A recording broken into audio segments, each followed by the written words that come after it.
Well, hello, Manny. How are you doing? Hey Sam, how you doing? I'm doing all right. All right. I know your friends are coming in today. Let me get your Yeah, Hey, order. looky yeah. there, Well, Miss Manny and Sam. Yeah. Hey, well, Alan. hey, What's up? hey, What do you Al. guys want to drink? What do you guys want? I have a bottle of water. Okay. That sounds pretty good. I'm Oh, laying Dennis off is the here hardcore too. liquor. Dennis is Ah, here too. Okay. oh, Hey, hey, Sam. Hey, Manny. hey, Hey, Alex. Could hey, I have my, hey. Hey, my regular, bourbon Okay. on the Bourbon. All rocks? right. On the rocks. All right. You And got it. What you looking at I'll, there, Manny? I'll, What's going I'll, on? I'll have my usual beer. Well, I found this video here on that TikTok thing, Yeah. and I just thought it was kind of interesting, and I kind of wanted to show you guys. Everybody knows Uh, that America's a Christian nation. No. No, you don't know that? No, not no as in I don't know, no as in it's not. Oh, so you don't think this is a Christian nation? Of course not.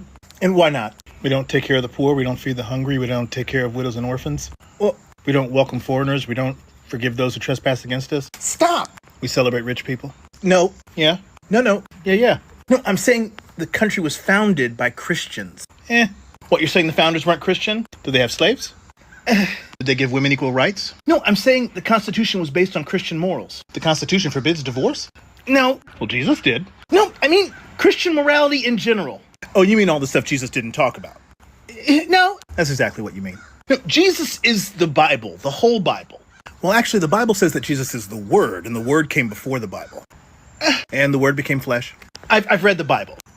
Look, I'm just saying that this is a Christian nation, and I'm just saying that it's not. Well, then what is it? You mean currently? Yes. Oh, I'd say we're a capitalist country that values money over people, that strategically ignores everything Jesus taught about taking care of the poor, the downtrodden, and the outcast, while electing puritanical evangelical Christians who want to legislate morality by nitpicking the Old Testament. And some of Paul's letters. Can't be okay with having billionaires and say we're Christian. so I yeah, so I was agree with looking at that. So Alan, you were a preacher once, weren't you?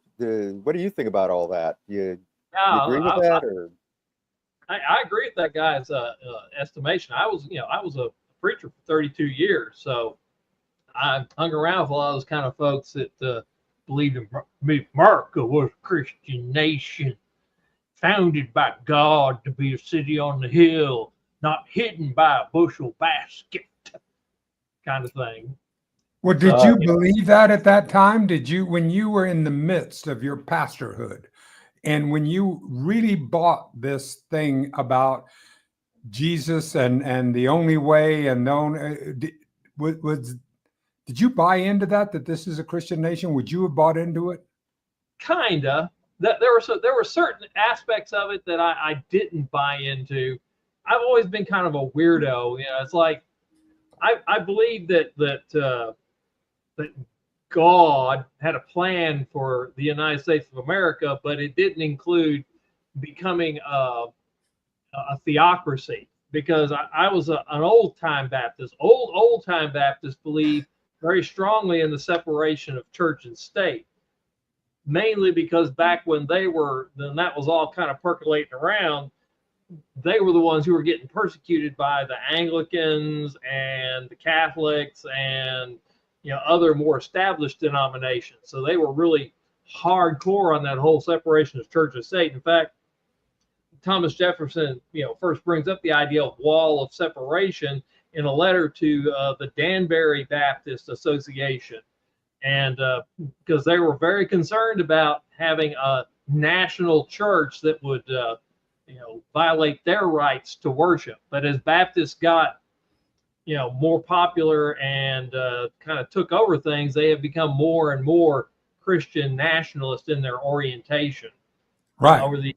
And I never did really buy into that whole thing because I was of the understanding that salvation was an individual activity, that God was not interested in saving nations. He was interested in saving individual people to create his own Ah, nation, the church.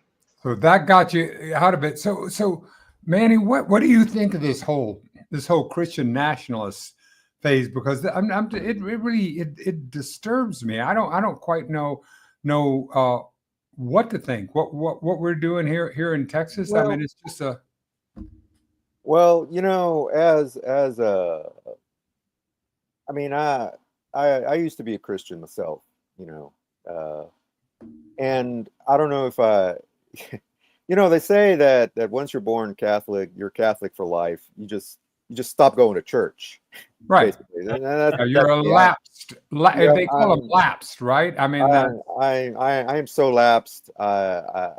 Anyway, yeah. Sorry. So I'm so lapsed.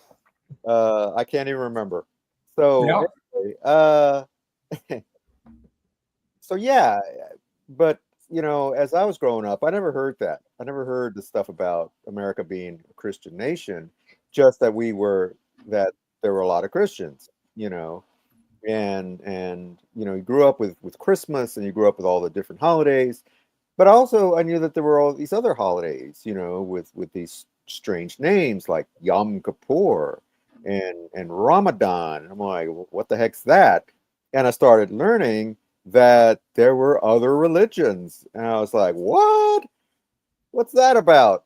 But but then I started learning about the Constitution and the First Amendment, and it says that, you know, Congress can't establish a state religion, and that, you know, religion is allowed to practice, you know, their faith as they see fit, you know, and that's what I take to be separation of church and state. You know, you don't put your religion into our government, and won't put government into religion. I mean, that seems to be what I get out of that. Um, yeah, and you know, it's this idea that, oh well, the majority of people in this country are Christians, so that makes it a Christian nation. And also, you know, they talk about the founders, even though a lot of the founders weren't Christians, they were deists. You know, they believed in a creator, they just didn't necessarily believe that it was the Judeo-Christian creator. You know, they believed in a God as a creator. Wow. Why they put in the Declaration of Independence about, you know, endowed by their creator to be, you know, For certain inalienable rights, right? inalienable rights and Yep. all that. Yep. You know that, but people jump on that and say, "Oh," and in fact, I had somebody tell me, because I said that, you know, I said, "Well, yeah, it says creators." Well, they're talking about God, and God is Christian. I'm like, no, that's not No, what that and means. well, And I'm just also, well, I mean, one more thing. sure. Also, I've heard people jump on, and I just saw this recently. So, well, if you look at the bottom of the Constitution, it's signed, you know, in the Yeah, year of our yeah. Lord, and I'm like, That's dude, bullshit. that's just like people ending a letter with "yours truly" or "sincerely." It's just a, what they call it, a pro forma Right. statement. Yeah, It pro forma doesn't mean convention of the time. exactly. It's just convention of the time. You know, it was an acknowledgement. It had nothing to do with actual. And besides, neither God nor Christ nor Christian nor any of those words are in the Constitution. No. You know, so yeah, I mean, this whole argument about it being a Christian nation because the founders, blah blah blah. Well, that's contradicted by the founders themselves. You know, Hmm. Mr. You know, Allen just That doesn't pointed seem to that matter. out, but it doesn't seem to matter. You know, because they'll twist it. They'll twist this idea to fit their narrative. You know, and I think that's what bothers me the most. And the Well, other thing is, and here's the thing: they talk about Christian nation like all Christians are the same, like it's a monolithic block.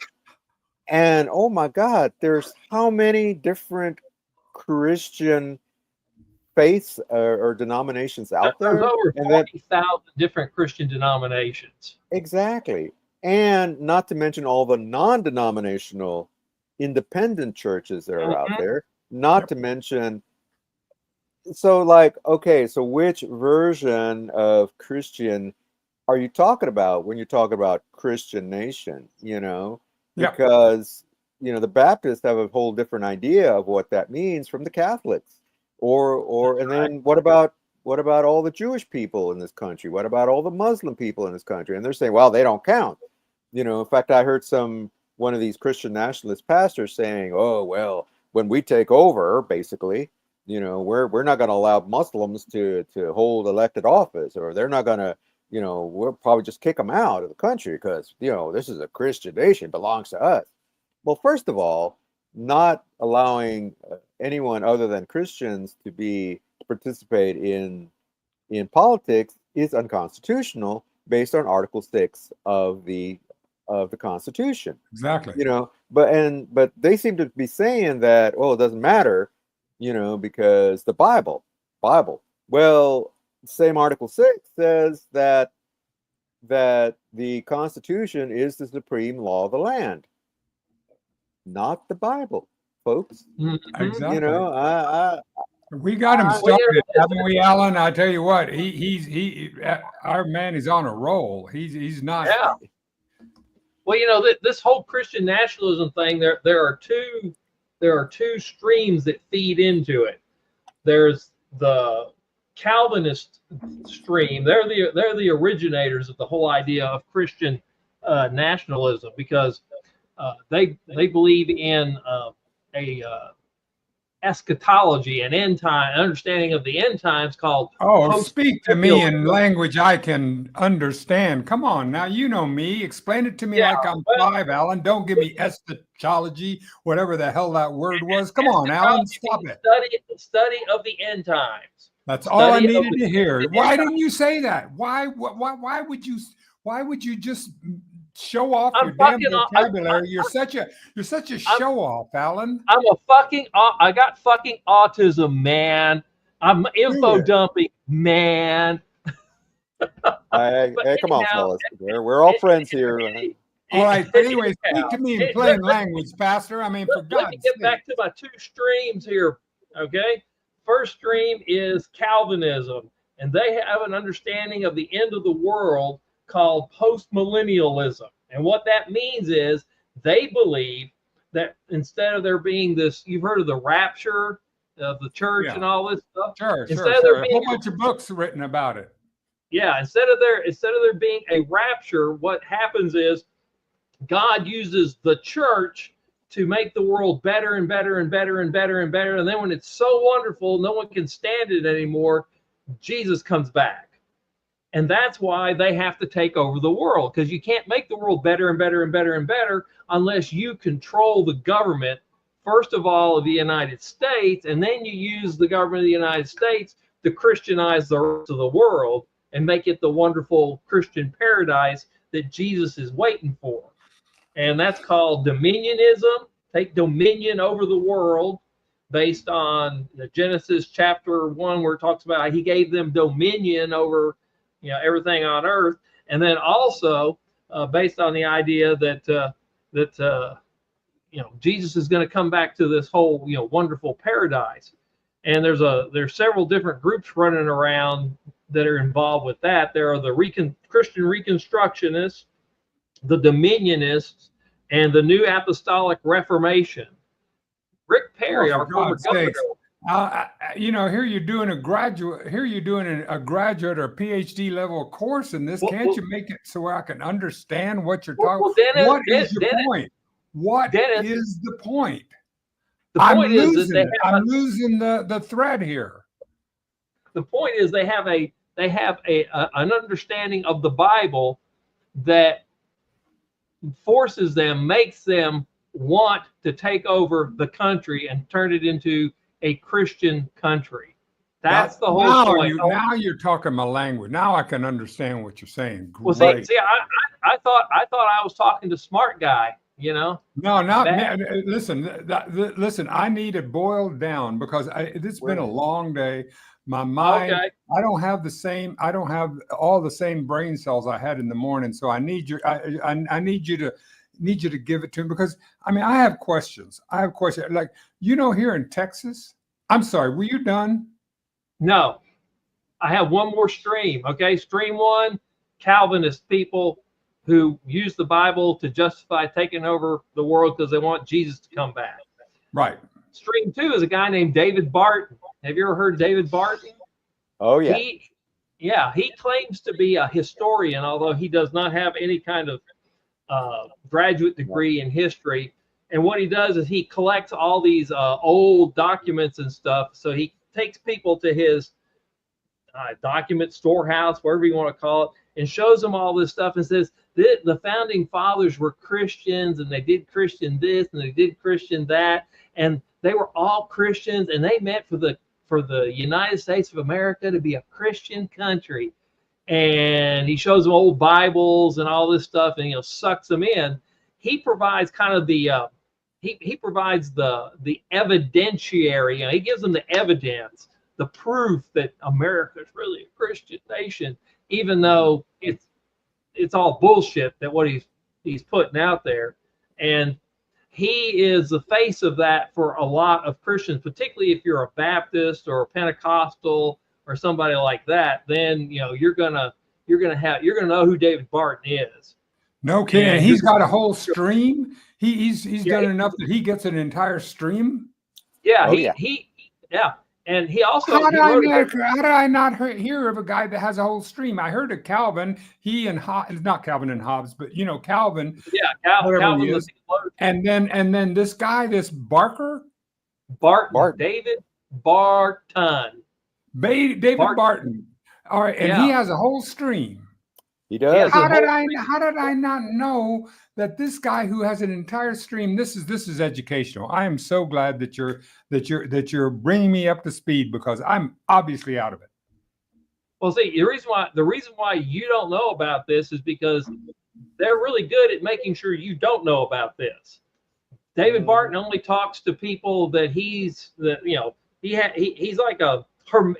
his own dedicated little tunnel that he operates in that goes to all these other people that he's pretty sure are going to be receptive to what he has to say. So he's like a Project 2025 before they got the publicity. Exactly. That's the best way to do it. In fact, this is how bad David Barton is. He wrote a book about Thomas Jefferson that was so full of errors, so full of just lies and crap, that the publisher retracted it. And then he got all the copies himself, apparently, and was selling it without the backing of the publisher.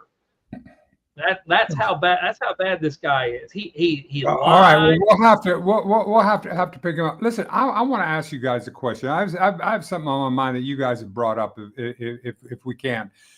Have you heard that coming up in this school year that in Texas in public schools that they are requiring to have the 10 Commandments in each schoolroom? Oh yeah, yeah, right. Yeah. The 10 Commandments, right? Yeah. All right. Let me ask you. All right. So I have two questions about this. Number one, do you remember? Also in Texas, I'll say it this way. To say, also in Texas that you have to opt in to get sex ed. You actually have to opt in to do it, right? I mean, so that prevents it from happening. So you remember the Bill Clinton, Monica Lewinsky, when that happened? You're both old enough to remember that, right? I remember that. And do you remember the big hubbub that there was where parents were just going, "Oh my God, how am I going to explain to the kids what a blowjob is? And they were all about, remember that? Oh yeah. I remember that. So here's what I want to ask. I was pastoring a church when that was going on. Exactly. So here's what I want to ask, Pastor. I want to ask how you would do this. Okay, because here, third graders, let's just take third graders, for example. One third grader comes up to the teacher and goes, "What's adultery?" How are they supposed, what is the teacher supposed to say to that would actually answer that child's mind, since it is already in the schools? What are they going to say? Well, I guess you're going to, I don't know. I mean, I think having the 10 Commandments posted in every classroom is very inappropriate. I think it's totally. Manny's gone to the restroom. He'll be back. It's an abomination, but I guess what you just have to say, adultery is when a person who's married has sex with a person they're not married to. What's sex? Well, sex is how mommy and daddy made you. How did they And do? that's about as far. I think that's probably about as far as you could go with, or else you say, hey, you need to talk to your mom and dad about this because I don't want to get fired for explaining what this all means. Yeah, but here you've now I sure exposed. as hell You wouldn't now want to. have exposed. Ah, thank you for coming back from the restroom, Manny. Yeah, We missed you for a while. Alan started talking about streams, and I had to make a stream of my own. So, anyway, Well, anyway, so we were talking about Alan we were taking him through what would you tell if you were a teacher, you've taught before, and you have a third grader, and third grader comes up and asks you, "What's adultery?" well, as a teacher, I'd say, John, little Timmy, get back to your desk and stop asking so many stupid questions. There you go. That's what they can. But this is what we're doing. We're having that up there. We're having this Ten Commandments up there, It all and started. Yeah. Well, and you want the kids to they read it, tried that. but there should be some They tried guidelines. that. Well, yeah. Well, see, it's not. They're saying, well, Ten Commandments, we need to be posted so that the kids can learn all these, how to be and behave and be moral and all that stuff. Well, instead of the Ten Commandments, how about putting up the Beatitudes? Blessed are the peacemakers, and blessed are the poor. No, we're not going to put that up. No. We got to put all the thou shalt not stuff. Mm-hmm. Even though, like Dennis is saying, none of that's going to be relevant to a third grader or a fourth grader or any kid in school. They're like, okay, well, all right, fine, and yeah, if you try to explain it, like, oh, what does adultery mean?